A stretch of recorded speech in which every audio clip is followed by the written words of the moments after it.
Exactamente, ¿no? Entonces, pues bueno, como les iba diciendo, las calles se transformaron, pasaron de ser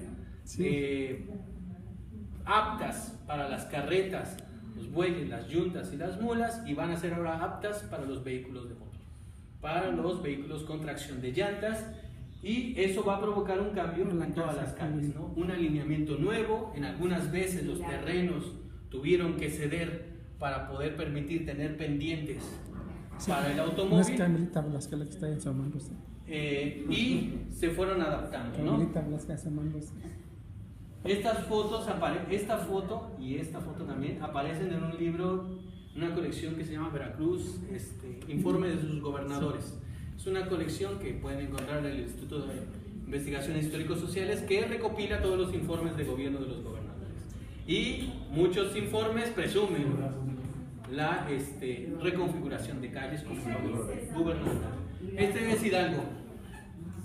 Aquí va Hidalgo, aquí va Basurto, aquí sigue para los Berros, esta es la arbolada de los Berros. Está más o menos a la altura de Cánovas. Sí. Entonces, ahí estaba Videozafra. Ahí está. Se allanaron las calles, les comento de pavimento. Esta es la parte de Mata y Jalapeños Ilustres. Aquí después iba a haber una dulcería muy famosa. Pero esos Sí. Exactamente, está enfrente del recreativo. Esos cambios lo que provocaron fue la circulación de automóviles. Antes los autobuses solamente se quedaban en la zona de los Sauces, o se quedaban en Belisario Domínguez, o se quedaban en Morelos, porque no podían avanzar más. Ya con estos cambios, ya muchos automóviles, muchos autobuses empezaron a pasar por el centro de la ciudad. Y cada vez más, y cada vez más, y cada vez más. Pareciera que las ciudades se hicieron para los coches y no para las personas. Exactamente, y vemos que desde esta época empieza una predilección hacia el automóvil.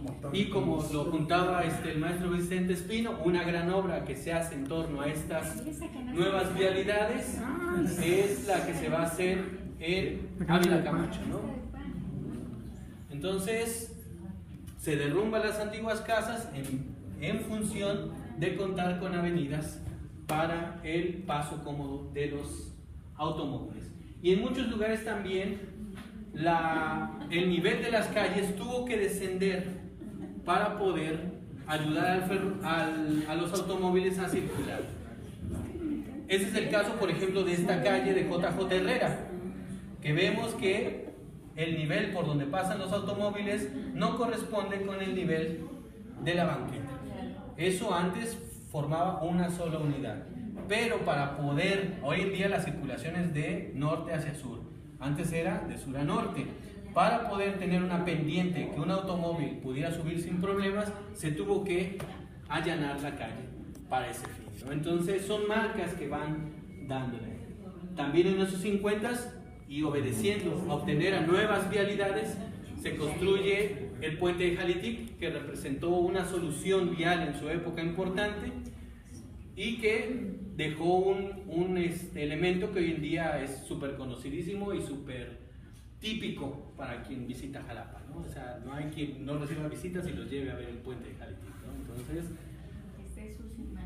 sí. Y en esa época también se pintó este mural.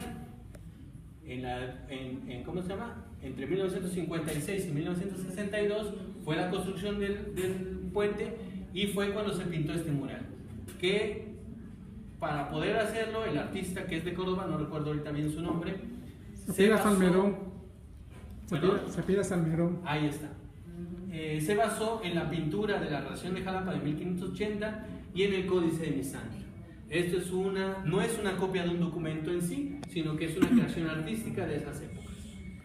Y como tal se tiene que conservar, porque hoy en día pues ya se ha cuestionado la presencia de barrios en Jalapa, pero no por eso vamos a venir a borrar esto, sino se tiene que conservar como la expresión artística de esa época para fomentar una historia local, que eso es también algo que se va a empezar a desarrollar en esas épocas, ¿no? La ciudad cambia, pero al mismo tiempo trata de buscar cuáles son sus orígenes, y en ese sentido vamos a ver diversas expresiones en toda la ciudad que hablan sobre eso. En el mismo Palacio Municipal de los 50 tenemos una placa ahí de mosaico en las escaleras donde nos hace una reseña de esa época de lo que se creía que era la historia de la ciudad. Igual también en el puente de Jalitic lo que vamos a encontrar es una idea de lo que se pensaba que era la historia de esas épocas. Y tan es creación artística que aquí les doy un detalle. En la zona de Jalitic aquí pone un icono de un cerro con un agua y una mano con una manta. Este icono es el mismo para el escudo municipal de Tlapacoyan. Ustedes ven Tlapacoyan, checan su escudo municipal y va a tener este mismo dibujito. Y ese dibujo viene a raíz del códice mendocino que pone a Tlapacoyan y pone ese glifo con ella, y que quiere decir lugar donde lavan.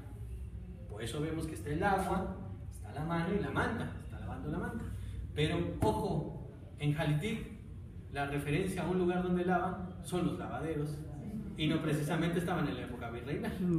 Entonces ahí el artista incorporó un elemento, se dio su libertad, se dio la libertad de considerar el entorno de los lavaderos como parte de esa zona, sobre todo para identificarlo. Pero ahí podemos ver que se trata más de una expresión artística que de un documento copiado fidedignamente, ¿no?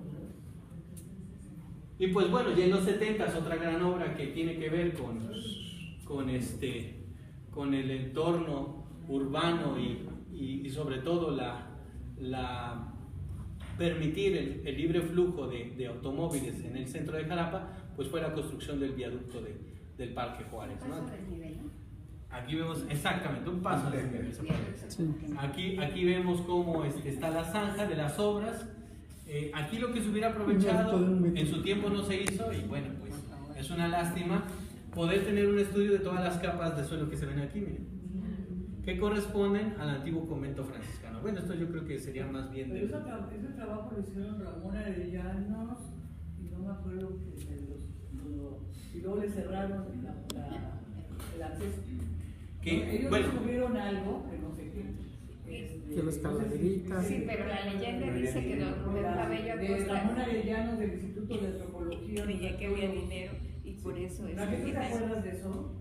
Me acuerdo de la leyenda de don Rubén, que decía que como él tenía mucha influencia en su periódico por lo que había allí, le habían dicho que había un tesoro y que había mucho dinero enterrado. Entonces él sugirió que se hiciera ese paso a desnivel porque así iban a encontrar los tesoros. Y así es porque tenemos esto. Y algo que me llama la atención es la doble circulación de la calle todavía,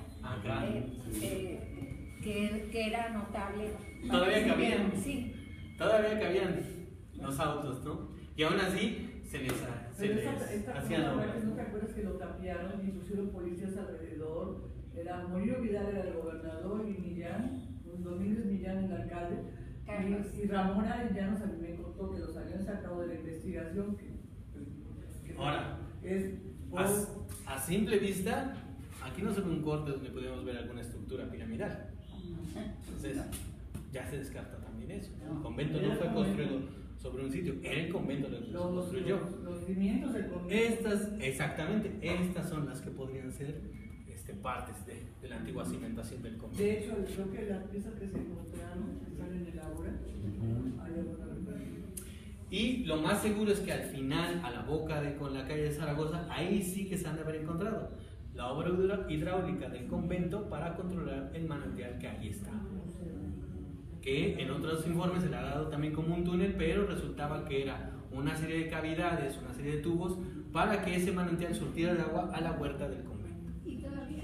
Y todavía, y se ve el chorro de agua que va bajando, ¿no? Entonces, también había Francisco Javier Azcoite en su reseña histórica de Jalapa, habla de la fuente de San Cristóbal. Se supone que era una pila, según su descripción, con cantera negra, y que tenía la imagen de San Cristóbal arriba, y que estaba justamente en la unión de la calle Zaragoza con el Parque Juárez. Entonces, al hacer eso, se tuvo que se demolió la fuente, quién sabe qué jardín esté adornando ahorita, y el mosaico de San Cristóbal lo trasladaron a la calle Barragán. Y luego desapareció. Entonces, También en esta época lo que vamos a encontrar es el derrumbe de casonas antiguas para construir nuevos edificios, y edificios en base a la arquitectura estructural. La arquitectura estructural basa su forma en tener una estructura que tenga pilares, pisos, y lo demás se deja a la libertad total de la persona, ¿no? Entonces ahí vamos a ver que varias casas antiguas de Jalapa fueron derruidas para construir edificios que albergaran oficinas de gobierno, oficinas de particulares, varios despachos y muchas cosas que tienen que ver con esa población que fue llegando, ¿no? Y como les iba diciendo, la cuestión, la expansión de la ciudad también tiene que ver mucho con el ámbito rural de Jalapa. Esta es una fotografía aérea de más o menos 1950, donde todavía se ve aquí el ingenio Beneficio de las Ánimas, todavía ahí estaba funcionando, y la carretera entonces nacional México-Veracruz, y vemos las diversas parcelas que habían. Algunas eran ejidos, algunas eran propiedad particular. Todo eso sembrado de café, algunos dedicados más a otras cosas. Aquí ya se ve que talaron para poder lotificar o darles otros fines, pero vemos que es un entorno bastante rural y no trastocado por el urbanismo. Eso a finales de siglo se va a ver totalmente afectado con la expansión urbana de Jalapa hacia el oriente de la ciudad, ¿no? Entonces vemos que esa misma zona, aquí está la carretera otra vez, ya se le han agregado pasos a desnivel, empiezan construcciones en esa zona y se empiezan a abandonar su carácter de rural para hacer espacios habitables, ¿no? Y bueno, esa tendencia sigue hasta nuestros días y todo se sigue sobreconstruyendo. Yo sí quiero apuntar que en 1970 la ciudad empieza a ser planeada, y lo digo porque yo trabajé en el Instituto Nacional de la Vivienda y cuando se creó el Instituto Veracruzano de la Vivienda. Entonces se planeó buscando cuál era, porque ya para ese tiempo se veía que Jalapa iba a tener problemas de agua, no porque no hubiera el agua, sino porque la tubería era vieja y era muy costoso cambiarla. Entonces había que planear la ciudad para sitios donde hubiera agua, y el agua estaba justamente para la zona del Castillo y para el sur, nosotros llamábamos. Entonces así hay una correspondencia para que, abonando a darle plusvalía y comprándole el gobierno al gobierno del Estado, a Justo Fernández se crea Indeco Ánimas, constituyentes, y entonces toda esta parte empieza a crecer. Y es ya la ciudad disque planeada. Pero volvemos a lo mismo, en ese momento, claro que se planeó, pero para las situaciones concretas. Exacto. De ese momento. Bueno, estaba considerada la planeación a 25 años, que ya pasaron. Entonces, pero vemos que hay construcciones que se diseñan para ese momento, se resuelven, pero la historia termina construyendo otra cosa. O sea, las personas terminan sobreconstruyendo sobre eso, y vemos que hoy en día esa es la dinámica, ¿no? Entonces vemos que es en este siglo donde la antigua manchita urbana de Jalapa se expande como nunca se había tenido idea. Aquí, bueno, es un poco no muy nítido el plano, pero es una comparación que se hizo con un mapa antiguo que se llama Carta Topográfica de los Alrededores de Jalapa, y se traslapó con fotografías de satélite actual. Entonces, aquí en esto rojo es lo que ocupaba la Jalapa de inicios del siglo XX. Entonces, esta área que está delimitada por las avenidas 20 de Noviembre, Ávila Camacho, Ignacio de la Llave, la zona de los Berros y de los Lagos, vamos a ver que para finales del siglo XX, estamos hablando de 1990, ya los años 2000, pues se expande en toda esta zona que se ve un poquito más blanca, ¿no? De hecho, hasta se sale del marco que en ese mapa se estaba diciendo. Y vemos que este mapa dice Carta Topográfica de los Alrededores de Jalapa. Y fue una carta que se hizo en su época, 1910, 1915 aproximadamente, donde se decía, bueno, vamos a tener un panorama general de la ciudad. Bueno, esta es la ciudad en medio, todo eso está despoblado, tiene algunas poblaciones por ahí, algunos ríos, ahí está todo. ¿Ustedes cuándo creen que crezca?